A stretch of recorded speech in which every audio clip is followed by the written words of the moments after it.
Hello everyone, welcome to effortless education quick revision series का आज का हमारा टॉपिक है Hansa Mehta committee 1962। Let's see Hansa Mehta committee में क्या बात हुई थी। हंसा मेहता कमेटी एक्चुअल में 1962 में बनाई गई थी। राष्ट्र स्त्री शिक्षा परिषद ने श्री हंसा मेहता की अध्यक्षता श्रीमती हंसा मेहता की अध्यक्षता में एक समिति नियुक्त की थी और इस समिति ने पाठ्यक्रम संबंधी सुझाव दिए थे। तो इसका कोर आइडिया क्या था, ये हंसा मेहता कमेटी बनाई क्यों गई थी? पाठ्यक्रम संबंधी सुझावों के लिए जो सिलेबस है, जो पाठ्यक्रम है, उसमें क्या चेंजेस होने चाहिए उसके बारे में सुझाव देने के लिए हंसा मेहता कमेटी 1962 में बनाई गई थी। विद्यालय स्तर पर बालक बालिकाओं के पाठ्यक्रम में अंतर नहीं होना चाहिए।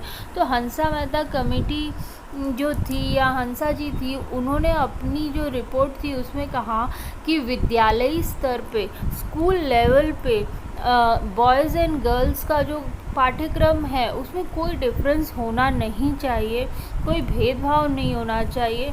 चाहे लड़का हो चाहे लड़की हो, दोनों को एक तरह की शिक्षा दी जानी चाहिए।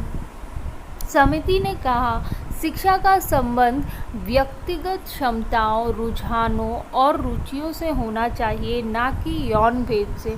तो on the basis of gender हमें कोई शिक्षा डिज़ाइन नहीं करनी है या एजुकेशन सिस्टम जेंडर बेसिस पे नहीं होना चाहिए। वो होना चाहिए व्यक्तिगत क्षमताओं के, क्या कैपेसिटी है इंसान की, क्या इंटरेस्ट एरिया है, उन चीज़ों को ध्यान में रखते हुए हमें एजुकेशन को डिज़ाइन करना है, करिकुलम को डिज़ाइन करना है, ना कि जेंडर बेसिस पे लड़का है तो पर्टिकुलर रहेगा, पर्टिकुलर चीज़ें पढ़ाई जाएंगी, सिखाई जाएंगी, और लड़कियां हैं तो कुछ और सिखाया जाएगा। ठीक है, तो उनका मानना ये था कि पहले तो विद्यालयी स्तर पे कोई चेंजेस नहीं, दोनों को समान तरीके से पढ़ाया जाए। समिति ने कहा कि जो पाठ्यक्रम है वो व्यक्तिगत क्षमताओं पर, रुचियों पर आधारित होना चाहिए, ना कि यौन भेद पर। समिति ने कहा कि कोई भी ऐसा कदम ना उठाया जाए जो लड़के तथा लड़कियों के बीच वर्तमान अंतर को बढ़ाए। ऑलरेडी लड़का लड़की डिफरेंसेस चल रहा था कंट्री में, और उसको बढ़ावा देने के लिए हमें कुछ ऐसा नहीं करना चाहिए। इसीलिए जो हमारी एजुकेशन सिस्टम है या फिर हमारा जो उसमें पाठ्यक्रम है पढ़ाई का, उसमें ऐसा कुछ नहीं होना चाहिए जो कि शो करे जेंडर बायस या फिर भेदभाव लड़के और लड़की में। ठीक है, इन्होंने ये कहा था। अगर समिति के सुझाव बताएं, उन्होंने माध्यमिक लेवल पे कुछ सुझाव दिए थे कि हाँ थोड़े से चेंजेस होने चाहिए, जैसे कि गृह विज्ञान उपयोगी विषय है किंतु अनिवार्य नहीं होना चाहिए।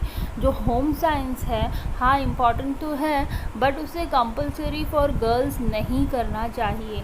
बालिकाओं को विज्ञान तथा गणित की शिक्षा प्राप्त करने के लिए प्रोत्साहित करना चाहिए।